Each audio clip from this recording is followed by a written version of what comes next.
ముసుగు తీసి నాకన్నా పొడుగున్నే సౌండ్ బాక్సులు రెండు నా చెవులు పక్కన పెట్టి డీజే గణేష్ బ్రో అని చెప్పి నా పాటలను కూనీ చేస్తారు. సరేలే పిల్లలు కదా, ఇప్పుడు కాకపోతే ఎప్పుడు ఎంజాయ్ చేస్తారు, కాసేపట్లో పూజ స్టార్ట్ చేస్తారని వెయిట్ చేస్తా ఉంటే ఆ ₹5 వ్రతకల్పన బుక్ చూస్తే నాకు ఎక్కడ లేని కోపం వస్తుంది. ఏరా నాకు అర్థం కాదు, ఎన్ని సంవత్సరాల నుంచి నా పూజలు చేస్తున్నారు, ఒక్కడికి నా కథ గుర్తుండదేట్రా యాదవ్ వల్లారా. ఓ నా బుక్ లో చూసిన దాన్నైనా తిన్నంగా చదువుతారా అంటే అది ఉండదు. ఏదో బాగా అటర్ ఫ్లాప్ అయిపోయిన తెలుగు సినిమాకి రివ్యూ చెప్పినట్టు చదువుతారు ఒక్కొక్కడును.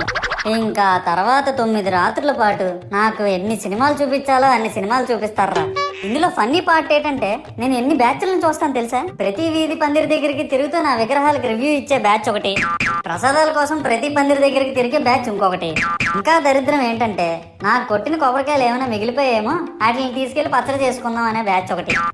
ఇవన్నీ చూస్తూ 9 రాత్రులు గడిపాక సరేలే సాయంత్రం అనిపిస్తారులే అని కాలు మీద కాలు వేసుకొని కూర్చుంటే అప్పుడు మొదలవుతాదిరా నా నిమర్